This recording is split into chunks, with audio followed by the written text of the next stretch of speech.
So welcome back, dear friends. I hope everybody's doing well. This is our fourth class, I think, following the Nonviolent Jesus through Lent.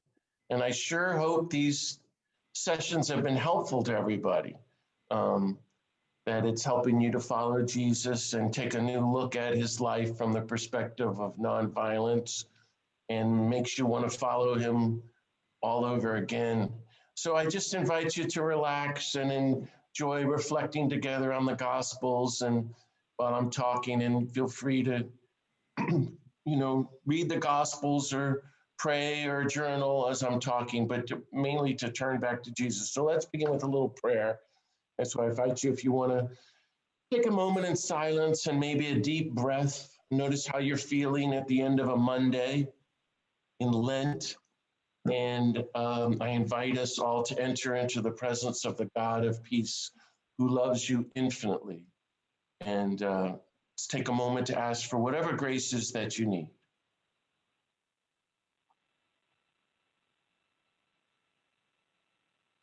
God of peace, thank you for all the blessings of life and love, most of all for the life, the teachings, the death, and resurrection of the nonviolent Jesus.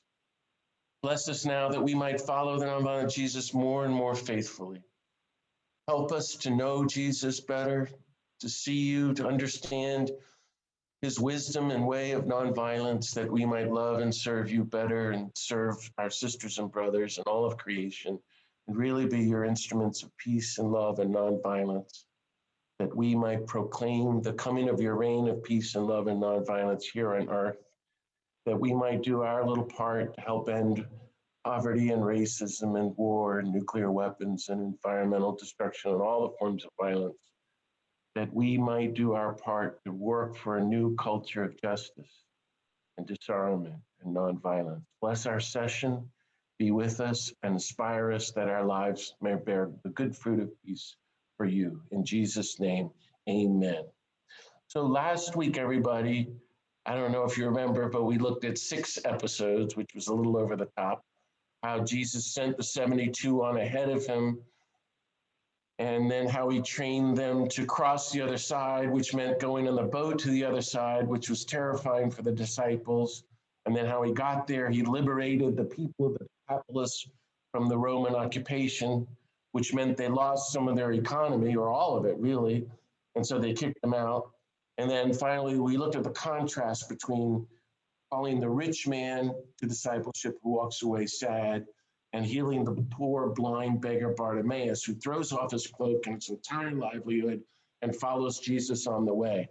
And I thought before I started today, and what we're going to look at now, just take, if there's a few minutes, if anybody wanted to make a comment or a question briefly, but specifically about last week and all those episodes, because I know it was a lot. And if so, raise your hand and unmute yourself, and now's your chance. Otherwise, I'm just going to plow right on ahead. And it's okay if there's nobody has any comments, but it maybe somebody does. Kathy, is that you?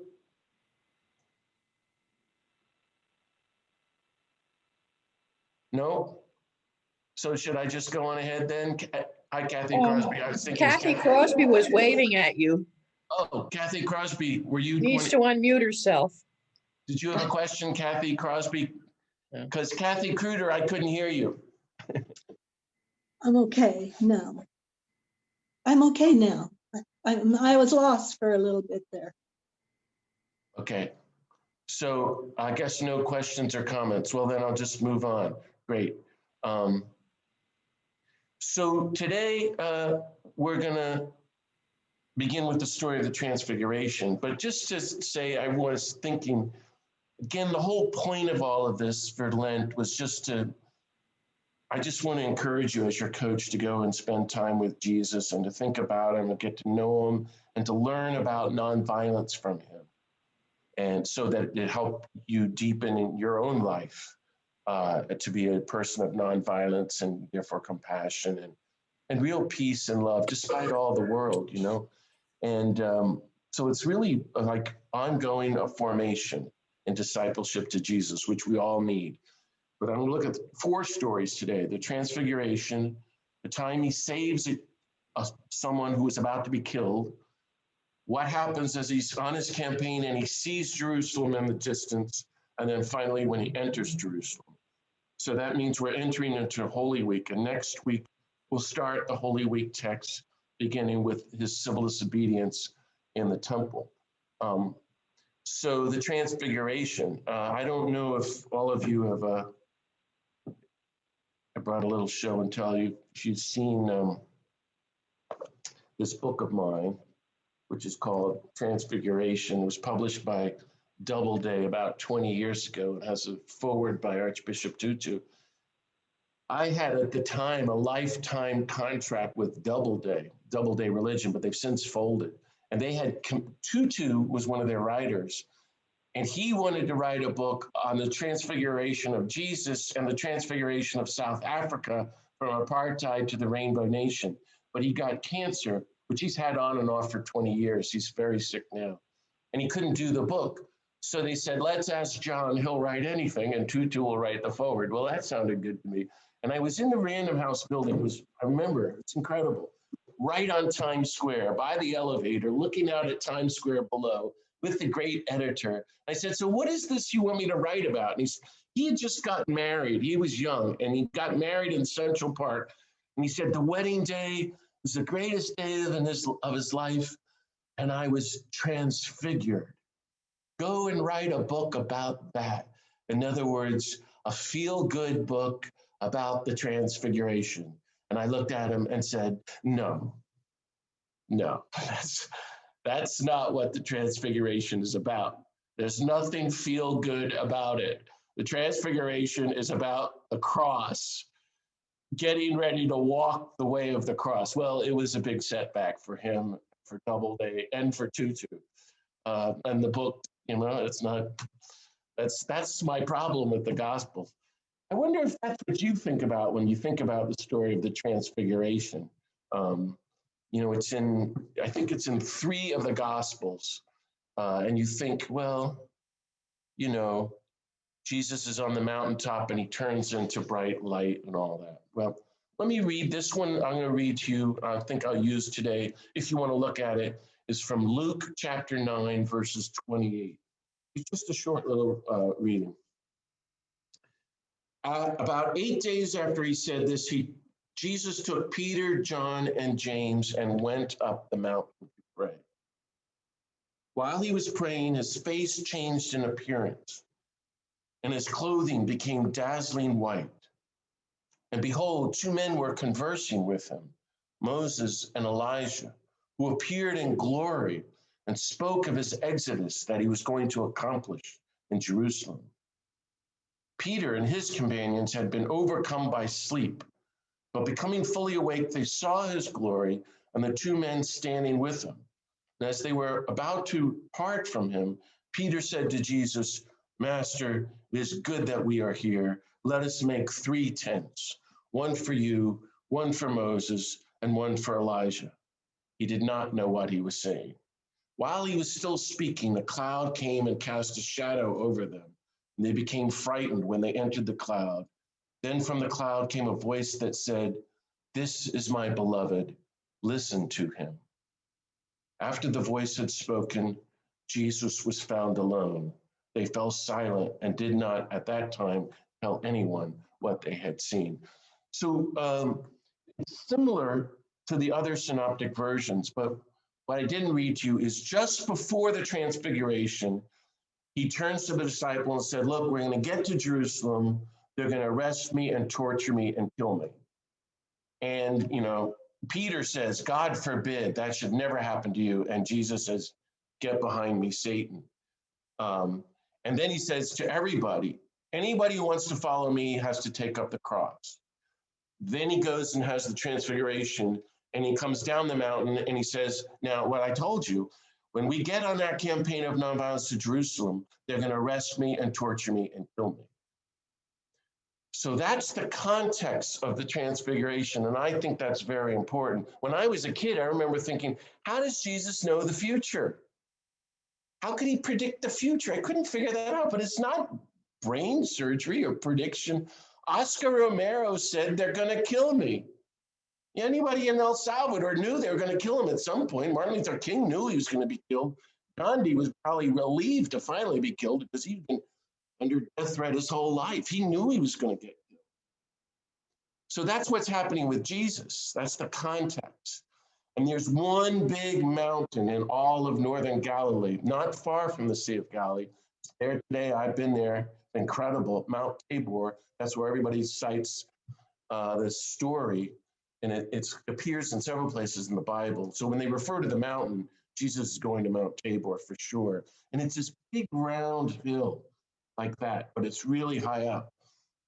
The day I was there, the buses were on strike and there was nobody there. This was 40 years ago. So I walked up the mountain. And when I got there, there's a basilica and all the doors were open. And there was nobody on the whole mountaintop, but the church doors were open. It was really magical.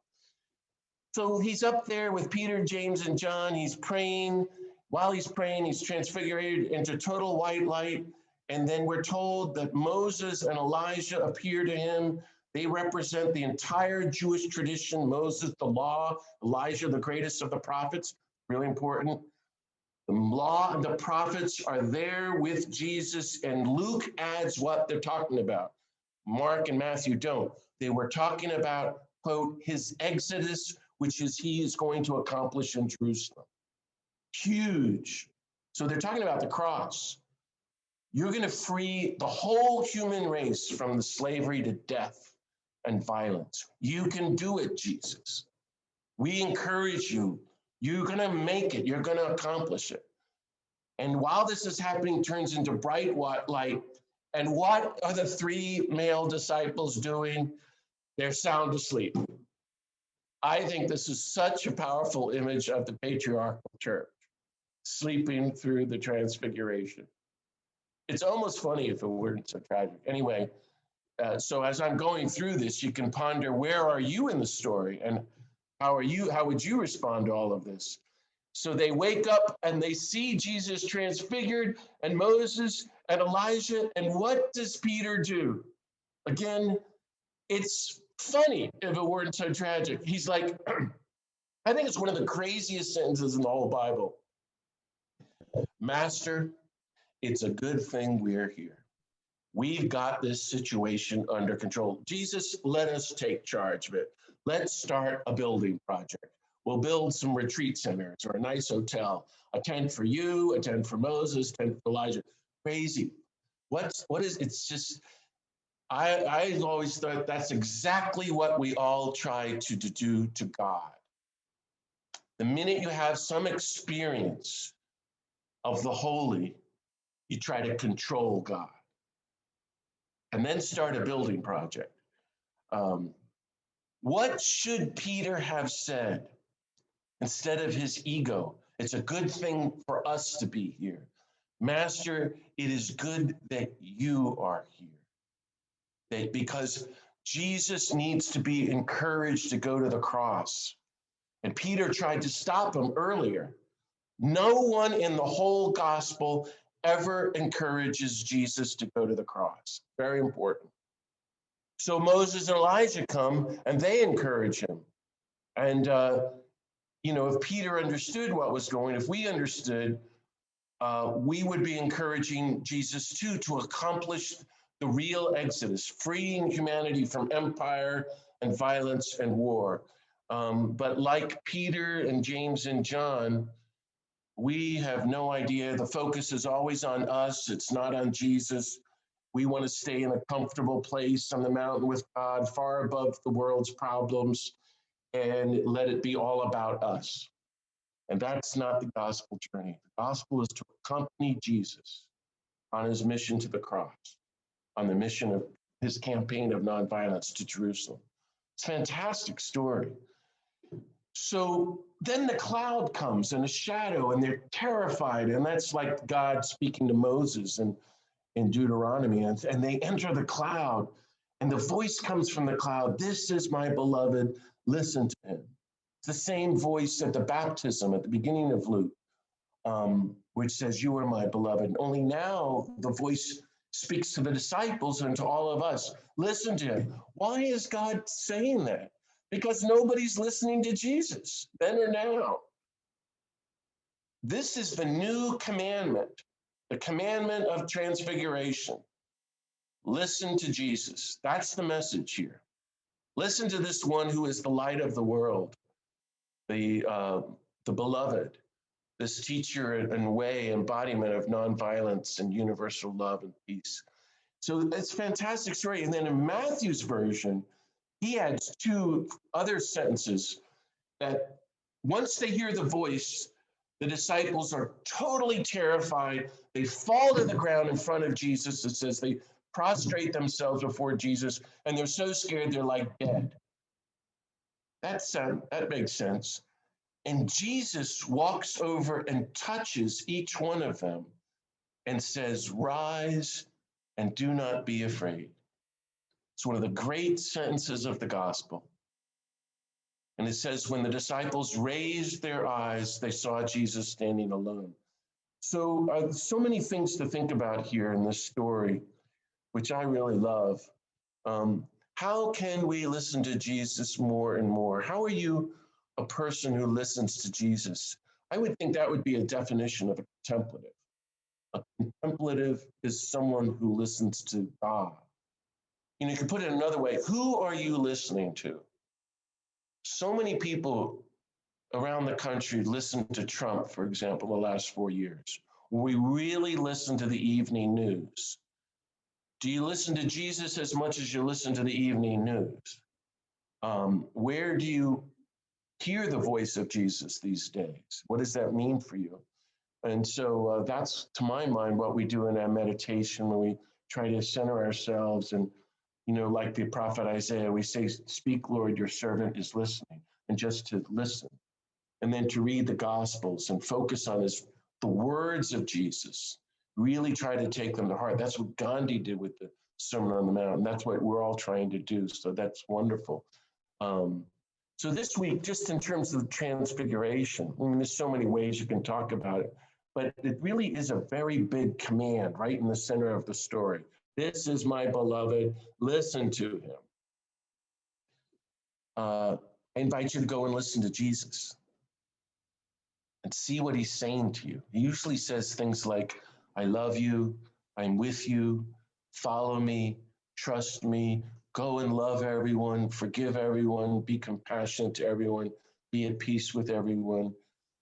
Let go of all control and just trust me." Or even better, you could hear him say to you what he said to the terrified disciples, "Rise and do not be afraid." That's a great thing to meditate on. And how do you feel when you hear this stuff? It's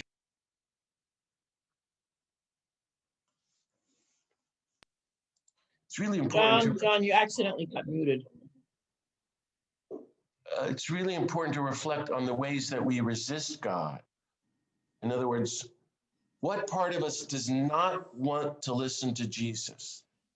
It's a really important question. Why? What are we afraid of, like the disciples? Because that's really going on with each one of us. How instead could we be like Moses and Elijah and encourage Jesus on his campaign of nonviolence and say, "I'll go there with you. I'm going to accompany you and support you like Moses and Elijah. I'm going to do my part, my little part in salvation history to continue the movement." You see, things like that. And the point is to serve Jesus, to help him, because he's still carrying the cross in grassroots movement of nonviolence to disarm the world. And we need to go with him down the mountain and walk the road to Jerusalem and confront systemic injustice. And we don't want to. We don't want to carry the cross. We don't want to suffer. We don't want to die. We don't want to go with Jesus. And that's what we're getting into now. And that's where the fear was with the disciples there on the mountaintop, the time of prayer before the journey begins. But if you listen to him, I think all the fears melt away and you can learn to rise and walk with him. It's the same word in the Greek, by the way, from the Beatitudes. Remember that from several years ago? Arise and walk forth, Remember, I was giving you that translation of the Beatitudes. Here we are hearing it again. Arise, only it's do not be afraid, and follow me and walk with me down the mountain. And that's what they do. They go back down the mountain. So go and reflect. When have you encountered the transfigured Jesus? I love that. Had an experience of the presence of God where you recognize the presence of God. Or you want to think of it this way, how have you been sleeping through the transfiguration? That's a good question.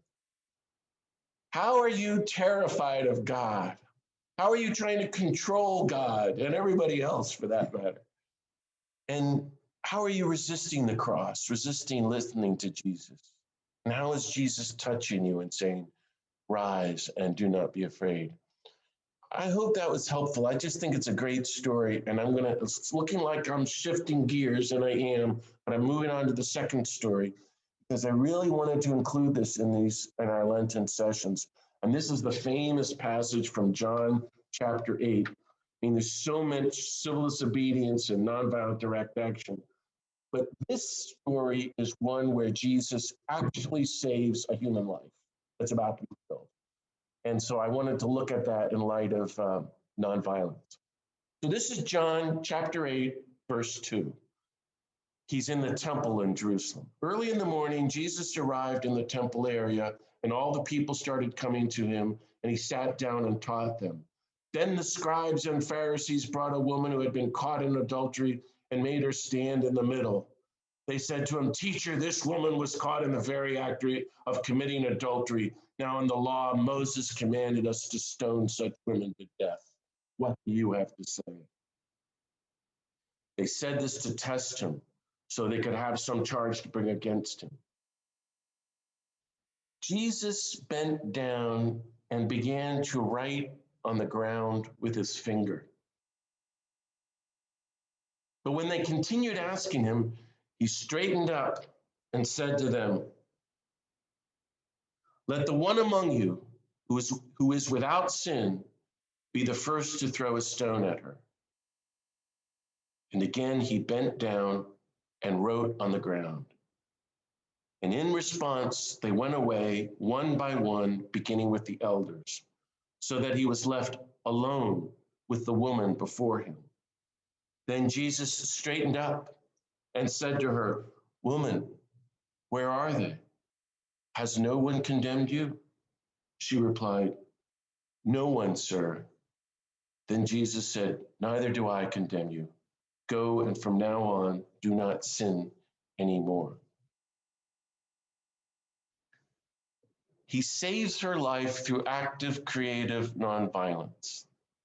So I want to walk through this and point it out, and then again, ask you what you can learn in the story about your own nonviolence. Where are you in the story? So Jesus, this is in John's gospel, so he's already in the temple, but he's teaching to a huge crowd because it's a huge building. And then here come the religious authorities, the scribes and the Pharisees, and they're full of resentment. They're desperate to kill him because he's such a threat to their power. And they drag this poor woman into the temple where only men are allowed. And they stand her in the middle of the crowd in front of Jesus. And they want to test him, which means catch him in heresy, because they want to put her to death, but they really want to put him to death. It's just so horrific. Violence and murder, not to mention sexism and oppression, right there in the house of God. Of course, notice that the man who committed adultery too has not been charged. So these are, in those days, of course, men did not consider women to be fully human, as equal to them, especially religious men. And women were blamed and guilty of all the crimes by men and the problems of men. So capital punishment was the solution to most crimes, including the crime of adultery. So the Romans are legally crucifying revolutionaries. The religious authorities can stone to death anyone who breaks the law, like this horrible woman. That's what they're thinking. And Jesus, who's committing heresy and blasphemy and all these other things. And they have a legal right to kill her right there in the temple on holy ground. The death penalty and execution in the temple. So you have this really dramatic moment, and they're going to catch him, and they're just so wicked. And they say, in the law, here's this question they're putting to Jesus. In the law, Moses commanded us to stone such woman to death. What do you have to say? And really, they're pushing Jesus on the question of nonviolence, right? Hey, we have a legal duty to kill for God, for righteousness. We have the right to kill this woman. It's a good thing. That's what Moses said. What do you have to say about that? It's one of the scariest, most dramatic, most horrendous moments in the life of Jesus.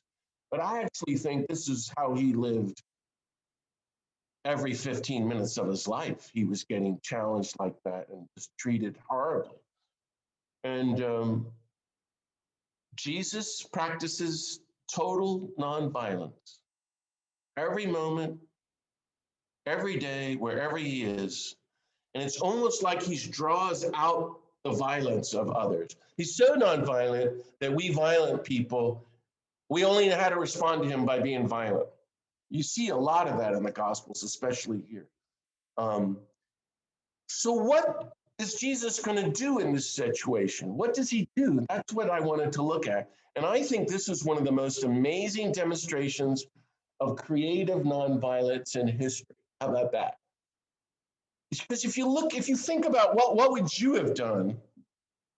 Well, we would have started to defend the woman, hopefully. So we would have argued with these brutal authorities and lost. They would have killed her and probably him.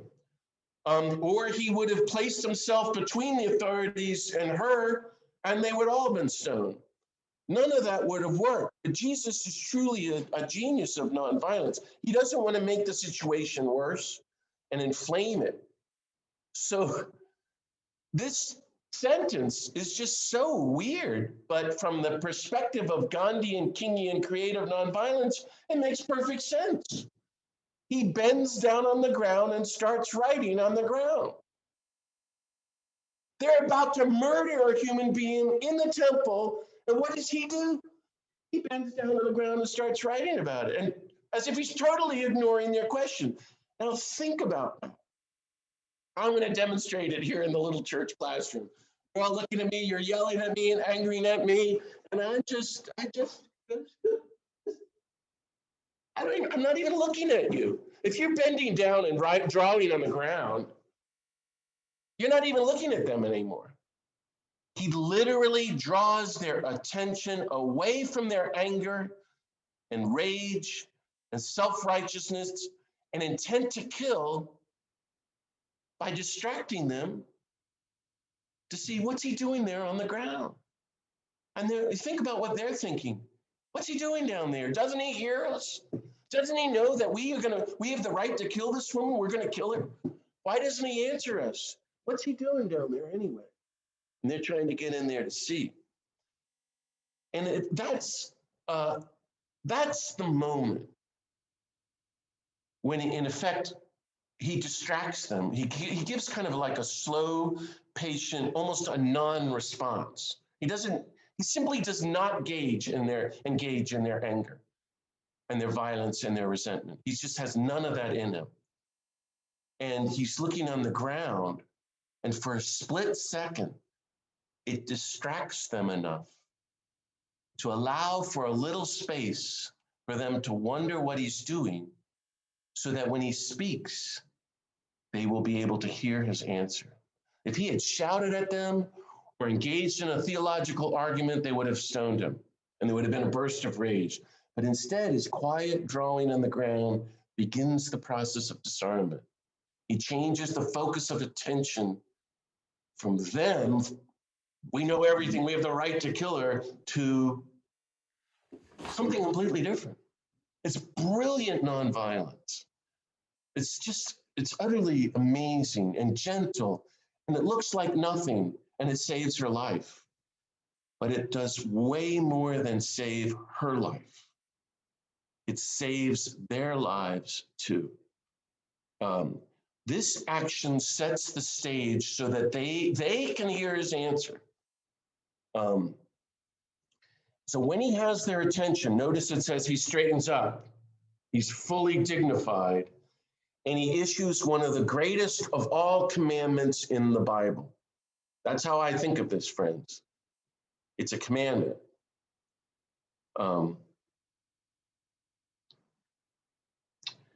Let the one without sin cast the first stone. Let the one without sin cast the first stone. He not only condemns the death penalty, but he points out the sinfulness with each one of us. And why do they walk away? Because we don't get what he just said. What he said is totally incredible.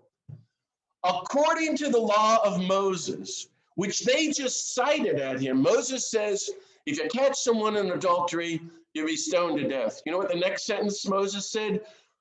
But if you catch someone in the act of adultery, you should be stoned to death too. It's in the Bible.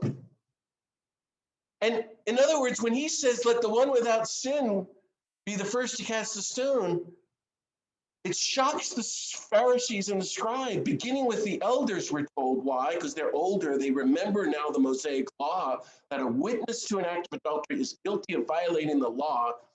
It should also be stoned to death right then and there. Suddenly they remember this, so they start to back off and walk away. But what's so amazing, it says, everybody walked away. The entire temple is empty. Everyone is gone. All the crowds of men, maybe even the disciples are gone. So there's Jesus all alone in this massive 5-story building, the temple, with the poor woman. Do you see how he saved their lives too? You know, he saves everybody in the story. And the story should end there. We should just stay with that commandment for a second, because it can be translated in so many ways. Let the one without sin be the first to throw a stone. I don't know if this is helpful, but let the one without sin to be the first to throw the switch in the electric chair. The one without sin be the first to pull a trigger of a handgun. Let the one without sin be the first to press the button to drop a drone bomb on the children of Afghanistan. The one without sin can be the first person to drop a nuclear bomb. I mean, if you see where Jesus goes with this, and they all leave him alone. And another way to look at what they do is they put down their stones. Jesus disarms everyone. You know, if you can reflect on that, how is Jesus disarming you? Who in your life have you wanted to stone? Where, you know, you feel like, well, it's okay to kill them. Hitler or Saddam Hussein, you know, that's what everybody said. Obama said we're going to have to hunt down and kill Osama bin Laden. There's always somebody that the culture wants us to kill. So the story should have ended, but they all walk away and they're unarmed because he's disarmed them. Now, what's so interesting to me is the story should have ended there, and it doesn't. Jesus still goes far, and he starts to talk to the women. It says he's bent down. Now he straightens up again, totally dignified. And he starts talking with the woman. Actually, he asks her questions. He draws her out. She's terrified. This whole crowd of holy men just tried to kill her in front of clearly someone who's a great guy and a holy person. Now she's probably scared of him, but she's trembling. And he says to her, "Woman, where are they? Has no one condemned you?" Now, he knows what happened. He knows where they went, but it's so gentle. You see, he puts the attention on her, and he opens up a space for her to speak. "No one, sir, neither do I condemn you. Go and sin no more," he says. Neither do I condemn you. I've been trying to think of some points about this story, and I've been talking about it. I hope you have too, my whole life, because I mean, it was critical for me in my early years working to start work against the death penalty. But here's a few points. First, it shows that God is not a God of condemnation. Not even a God of violence, but not a God of condemnation. Neither do I condemn. Jesus does not condemn. He's disarming everybody. Jesus always sides with the condemned, saves the condemned, and then becomes one of the condemned. in order to stop all the condemnation and the killing. Isn't that amazing? That's the person we're trying to follow, to stand with the condemned, to stop all this condemnation. That's everything that's going on in the country right now, and to stop the killing. Secondly, this chapter shows how creative nonviolence works and actually literally can save lives without using violence. He saves this woman without using violence and disarms the whole crowd. And we're supposed to be his followers. So how have you done that? How can we do that? Really to stop the killings, to save lives. This is what the followers of the nonviolent Jesus do. There's a lot of people killing each other today. And our country is involved in a lot of killing. 10 years in Syria, and Yemen, Iraq, and Afghanistan, Palestine. Unarmed African Americans in the streets of the country being killed by white police, and so forth, people on death row. What are we doing to stop the killing? Presuming, like from last week, that we have power, more power than we realize, through active nonviolence, through our participation in the movements, how can we help to save lives? Great, critical question as followers of the nonviolent Jesus. Third, he says, in effect, we're all sinners. All of us are violent, so we can't judge anybody. You know, those days are over. We're all guilty of complicity with structured violence, with the culture of war and racism and greed and executions, nukes, environmental destruction. None of us have the right to really throw a stone or kill anyone because we think we know better or we are better than them.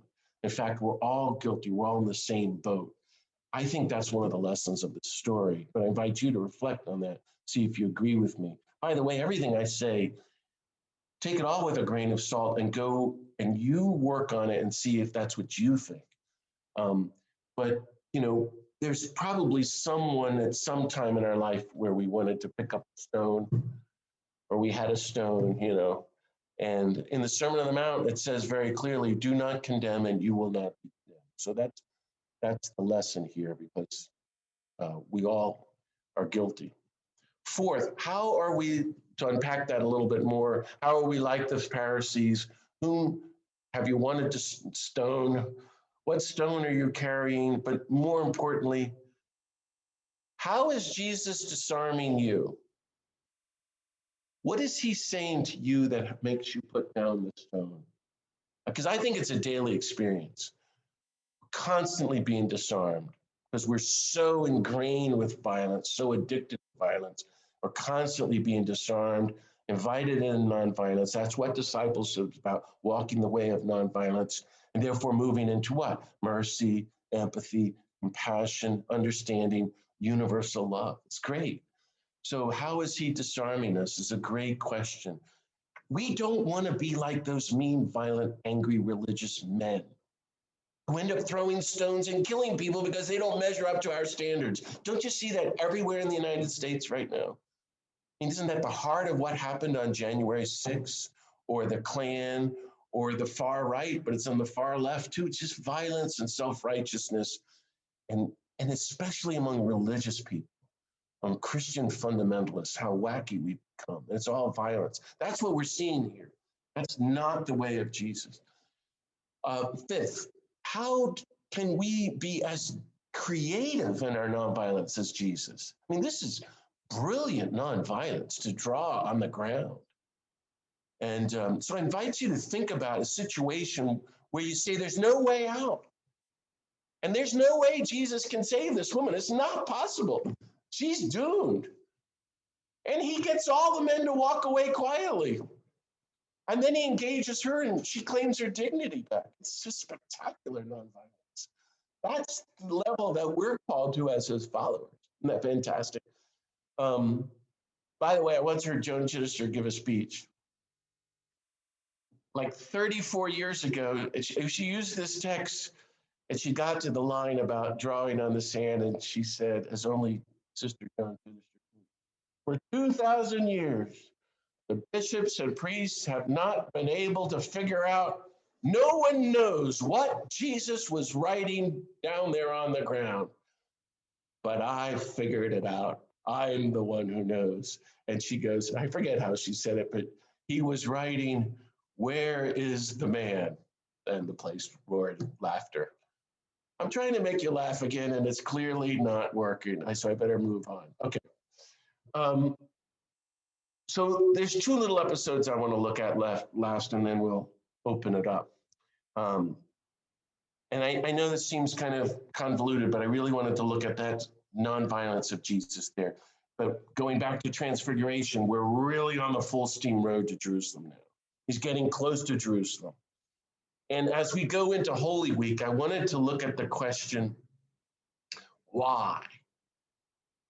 You know, does Jesus want to get killed? No. Then why does Jesus get killed? And why does he go to Jerusalem? And I think it's so dumb that we all have to even ask that. But the popular Christian culture just seems to have it, all convoluted. If you reject the nonviolence of Jesus, right, which is what we've done, then we don't have a theology or spirituality of nonviolence. So then we've got some crazy theology and spirituality of violence, which means all that bad theology and language of what? Sacrifice, atonement. Somebody has to be killed so that people can be saved. Jesus sacrificed his life for me. I'm saved, therefore I'm off the hook and I don't have to do anything but serve America. He's just getting crazy making. And this bad theology of, well, I don't know what it is, the sacrificial language, which runs through all world religions and the indigenous religions. I think Jesus has come to set us free from that, where, like God says to Abraham, you have to kill my son. That kind of, those days are over. Richard Rohr, this is shocking to be talking about this, and it's really the new thinking as we're developing a new theology of nonviolence. Yes, of course, Jesus sacrificed his life for the human race. Like I'm saying, Romero gave his life for the people of El Salvador. But he didn't want them to kill him, nor did Romero want to be killed, and nor did Dr. King. Nor is it what we should want for Jesus. As Richard Rohr said to me once, privately over coffee, God didn't need Jesus' blood in order to forgive us. That's a shocking statement. It's actually even more than that, I think. What does Jesus want? Well, he said it a million times. He wants everyone to welcome God's reign of peace and nonviolence and justice for the poor, everyone to serve everybody, worship the God of peace, totally disarm, practice total nonviolence. And if everyone did this and everybody repented like the whole people of Nineveh did in Jonah's time, Jesus would have lived to a ripe old age and died of indigestion like Buddha. That's what happened to Buddha. But nobody accepted God's reign. We don't want Jesus' nonviolence. We rejected him. We hunted him down. We tried to trick him. We betrayed him, denied him, tortured him, killed him. We did it then, and I think we're doing it today. We don't want the reign of God. We want America. It's like saying, I'm trying to get at what's going on in this story. Gandhi, Dr. King, Archbishop Romero, Ida Ford, Jean Donovan, wow. They don't want to be killed or be martyred, but they took a stand and they were willing to accept consequences, public truth-telling, and fidelity to the God of peace, and nonviolent direct action for justice, and for the poor. And, that's where you and I are too. We can do that. We can accept the consequences for our actions as we step up and speak out. I could go on in this. I think I'm looking at the time and I realize it's probably like almost midnight on the East Coast. But, I was very, very against Mel Gibson's movie, The Passion of the Christ. I don't know if any of you saw it. Because in effect, as only Mel Gibson could do, he has Jesus in the Garden of Gethsemane as if the devil randomly chooses Jesus out of the crowd. Like that's what the Jewish leaders did, saying that that's how he came to save us from our sins. He didn't do anything. We don't have to do anything. This just happened to him. And that's not it at all. We're in the middle of a brutal war zone, an empire. The rebels are trying to kill the Roman soldiers. There's these violent revolutionaries, the zealots. And so occasionally the Romans come in and they capture, in the town of Sepphoris, they captured 2,000 men in all the villages, and they crucified them along the main road. Those men would have taken 1 month to die. And Jesus grew up near the town of Sepphoris, would have seen that. Crucifixion was the deterrent by the empire. Don't mess with the empire. Don't resist us. Don't organize for justice, or this is going to happen to you. It's the ancient method of empire. Kill the movement leaders. Jesus knows all about this. And he's organizing the poor of Galilee on the outskirts of an empire, saying the poverty and war and empire is not the will of God. It's amazing. It's a direct result of the empire. And the religious leaders are supporting your poverty and oppression and your occupation. So he's building a movement, but unlike the violent rebels, he's using nonviolence. He won't use violence, but he's going to resist too, which is totally misunderstood. He really is like Dr. King's Poor People's Campaign, which eventually the US killed Dr. King for, which really like Gandhi's, Salt March. So if you're still not believing this, Luke is very, very clear. And you might want to go and look this up. This has always been an important verse to me because nobody talks about it. It's Luke 23, verse 2. It's right at the beginning of a chapter there. The whole assembly arose and brought Jesus before Pilate, where they brought charges against him, saying, okay, here's the 3 charges, the only place in the 4 Gospels where it gives Jesus' capital crimes, which require capital punishment. Here are the 3 charges. We found this man misleading our people. He's a revolutionary, he's subversive, he's misleading the people, he's organized. Second, he opposes the payment of taxes to Caesar. Well, that's the end of our money. Third, he maintains he's the king, not Caesar. That's not good. You see what I'm saying? Those are the 3 charges for which he is capitally punished for a capital crime. He misleads. He's saying, love your enemies, blessed are the peacemakers, don't cooperate with oppression, don't pay taxes, don't have any money, trust in God. Jesus is a total threat to the empire. We have to really grasp that because we've so made Jesus normal because we've controlled him like the Transfiguration guys did. We're still doing that in so many ways. We just make him a little plastic statue to put on the dashboard of your car, and he's safe. We got him. We got control of Jesus. He's still threatening, though, today, because he's roaming around organizing. If everybody listened to Jesus, the Roman Empire would collapse. And the same is true today. If everybody listened to Jesus and practiced nonviolence and non-cooperating with systemic violence and stopped funding it, the empire would collapse. This is real subversion of global domination. Jesus is a movement leader and he's civilly disobedient. That's why I always joke he's a one-man revolutionary. He's like a one-man crime wave walking through the Roman Empire. And he's a threat to everyone and the religious authorities who are making all their money by working for the empire. So Jesus is not passive at all. He's not like Buddha sitting under the tree. Although I'm putting that stupidly because Buddha got up and went forth and taught. And Thich Nhat Hanh says, if Buddha had been in Jesus' time, they would have killed Buddha too. And that makes sense. Jesus was a threat to anyone who benefited from the sufferings of the poor, anyone who benefits from injustice, anyone who benefits from killing. And his power of nonviolence can bring down the whole empire. That's what nonviolence does. What Jesus knew and what I see today is that government leaders, empires, presidents, Pentagon officials, they all understand nonviolence much better than we do. Pilate, Herod, the religious authorities, they all understood that Jesus was building a nonviolent movement. That's why we got to kill him. And Robert McNamara said this in the Vietnam War days. Tatanka, I'll tell you this someday over coffee. It's an incredible story. He was in the top of the Pentagon. He saw 50,000 kids marching to the Pentagon. Remember in the October 1967 march, the first big anti-Vietnam War movement. And McNamara turned to his aide and said, thank God they don't understand nonviolence. They're just angry kids. Because if they used it, the war would be over today. You see? Unlike the people power movement in the Philippines, where they used nonviolence and Marcos had to flee, things like that.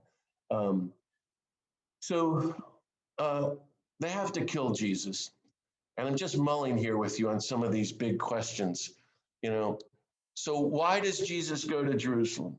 Because Jerusalem is the center of Judaism. It's the holy city. It's the city of David. It's the city of prophets. It's also where the center of injustice, where the religious authorities collaborate with the empire to steal all the money of the poor in the name of God in the house of God. I want to read you this sentence from a good scripture scholar, if you're looking for someone to study, is John Dominic Crossan.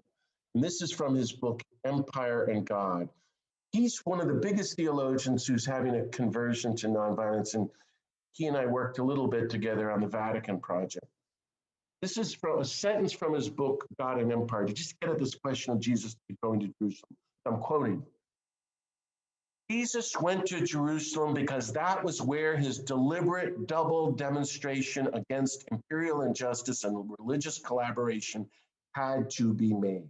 This is not me. This is the very prestigious theologian saying this.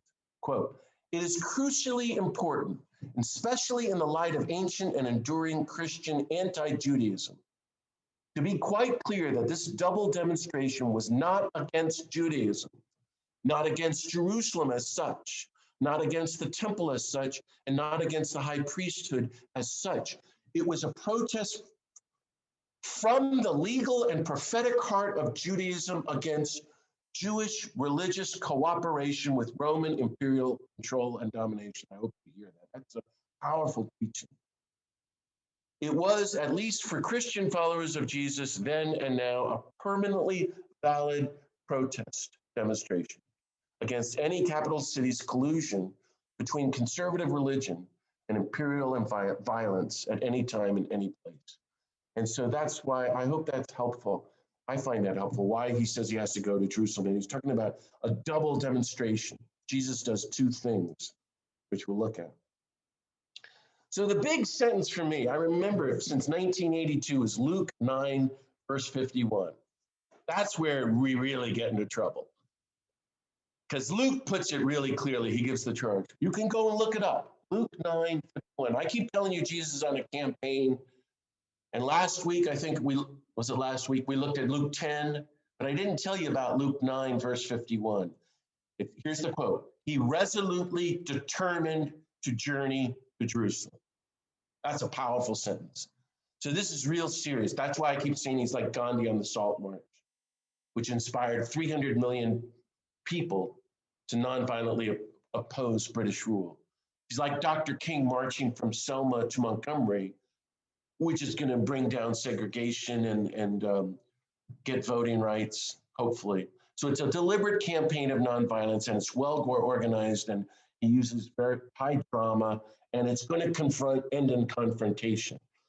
So he's passing through the towns, and by the time we get to Luke 13, here's another sentence. He passed through the towns, making his way to Jerusalem, for it is impossible that a prophet should die outside of Jerusalem. He's a prophet, and so he must go to Jerusalem. Then we get this verse, I think it's Luke 14. I don't know if you all think I'm over the top here, and I'm getting to the end, believe it or not, but this verse, it's so touching. Jerusalem, Jerusalem, you who kill the prophets and stone those sent to you.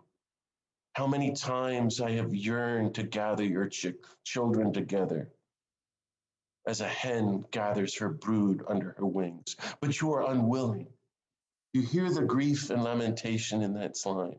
This is the person we follow. Now, this seems like a little footnote, but all through the Gospels, Jesus is trying to offer us images of God. There's like 50, and we men get stuck on God as our Father. But he's also saying, you know, I am the door, I am the gate, I'm the good shepherd, I'm the way, you know, I'm the truth, I'm the living bread, I'm the living water, I'm the light. Here, did you notice the image of God we were just offered? A feminine animal image of God. Christ, our mother hen. Now you're going, John, that's a little over the top. Once I was invited to give a speech on Christianity and vegetarianism and animal rights at PETA convention, because I work with them. And I told them this story, and everybody burst into tears because these are hardcore animal rights activists. And here's the story. If you go to Jerusalem, you go to the Mount of Olives, where I've been going for 40 years. There's a little tiny chapel to commemorate Jesus seeing Jerusalem. And it's incredible. It's about the size of a camper, 10 feet by 10 feet. That's it. And it's all one big window and only has about 5 benches in it. And you look out and there's Jerusalem. And there's an altar. And I was there maybe 10 years ago praying for a couple hours. And this Franciscan came in with a bunch of Americans. And I had been looking at the altar. And the Franciscan started speaking. On the altar, this was built about 120 years ago. There's a massive mosaic called Christ, our mother hen. And the Franciscan is from Kansas. And the pilgrimage group are Catholics from Kansas. And they launched into the story about what just had happened. And I remembered it. Do you all remember that horrific fire that happened in a big farm in Kansas maybe 10 or 12 years ago? And this massive barn burned down and it killed all these magnificent horses. And it was national news. And they just couldn't get to it in time and all the poor horses died. And it really shook up a lot of people. It did me. And this Franciscan, who's from Kansas, tells the story. The next day, the firemen finally get into the fire, the barn. Everything is charred, everything is burned. And in the middle of the barn, on the floor, in the hay, is this massive hen spread out on the floor with her wings spread out, face down on the ground, charred, black, dead. And the fireman is so sad, and he picks up the dead body of the mother hen, and there are 12 little chicks there, alive and well. That's Jesus's image of God. Isn't that fantastic? Does that help you, or no? You're all going, no, John's had too much coffee. Okay. He's trying so hard to help wake us up. Then we get to Luke 19:41, when Jesus sees the city and breaks down weeping because everybody has rejected his nonviolence. So I'll read the quote, which you've heard many times. As he drew near, he saw the city and he wept, saying, if this day you only knew the things that make for peace, but now it is hidden from your eyes. For the days are coming upon you when your enemies will raise a palisade against you. They will encircle you and hem you in on all sides and smash you to the ground and your children within you. And they will not leave one stone upon another within you because you did not recognize the time of your visitation. So friends, this is really important, and I hope you're hanging in here with me. Thank you. We know historically in the year 70, it's very important, the Romans came in and totally destroyed Jerusalem. The historical fact. Everybody agrees with that. Jerusalem was totally destroyed. Rome came and said, enough with these violent rebels. We got to destroy everybody and start from ground and really take over Jerusalem. And they did that. So the Gospels are written just before that or just after that. That's why this phrase, these teachings on nonviolence, Mark is probably written in 68. That's what all the scholars say.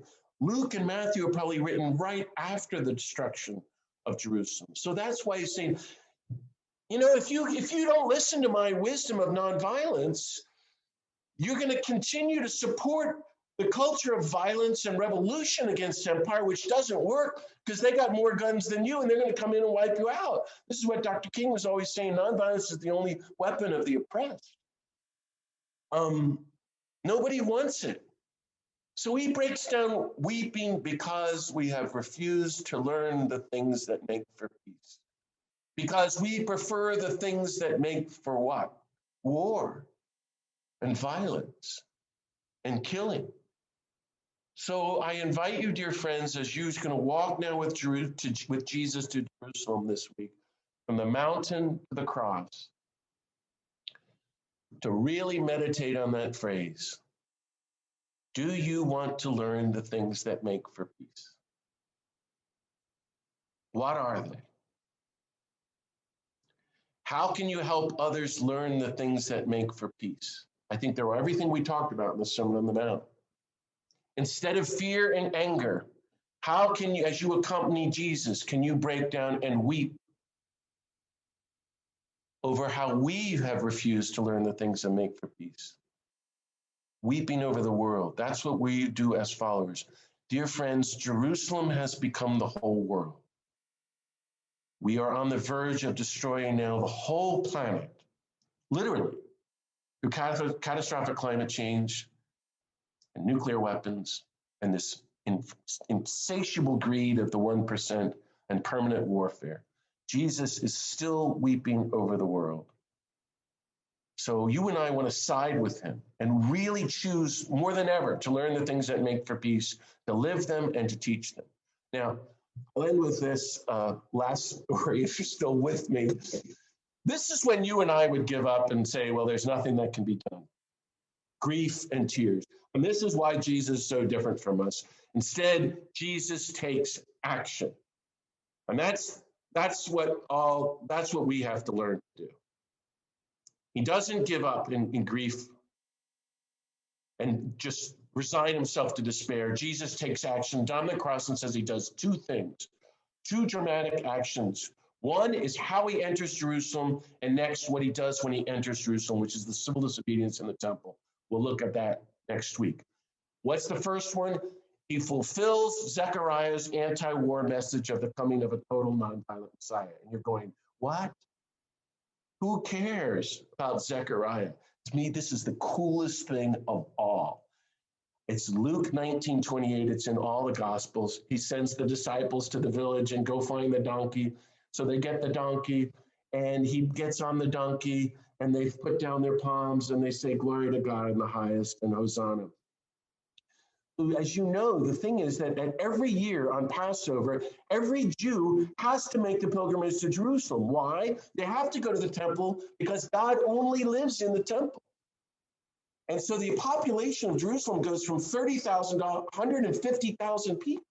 So every year, Pilate, the Roman official representing Caesar, the governor, comes in from his palace out in the countryside, and he has this whole cohort of 600 Roman soldiers just before Passover, because he's there in town to make a show that he's in charge. And what do? They have a big military parade as Pilate enters Jerusalem. Can you imagine a triumphal military entrance where Pilate is riding the war horse? As all the Roman soldiers, 600 soldiers, are on the war horse. On the other side of town, in the poor neighborhood, our nonviolent Jesus comes in humble on a donkey, the opposite of the war horse, a gentle nonviolent animal. And he leads a peace parade, not a military parade. Is the mirror opposite image of Pilate. This is classic street theater, another type of nonviolent action. Jesus goes through like Gene Sharp's book, brilliant. But what you and I don't remember, but every reader in the first century who read this story would go, oh my God, they know exactly what he's doing. He's fulfilling the oracle from the book of Zechariah. I want you to all go and look it up. And yet it's going to be hard. Zechariah chapter 9, verses 9 to 10.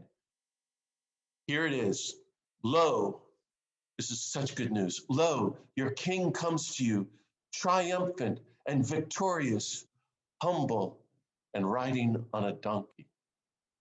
He will cut off the chariot from Ephraim and the war horse from Jerusalem, and break the battle bow, and he shall command peace to the nations, and his dominion of peace shall be from sea to sea and from the river to the ends of the earth.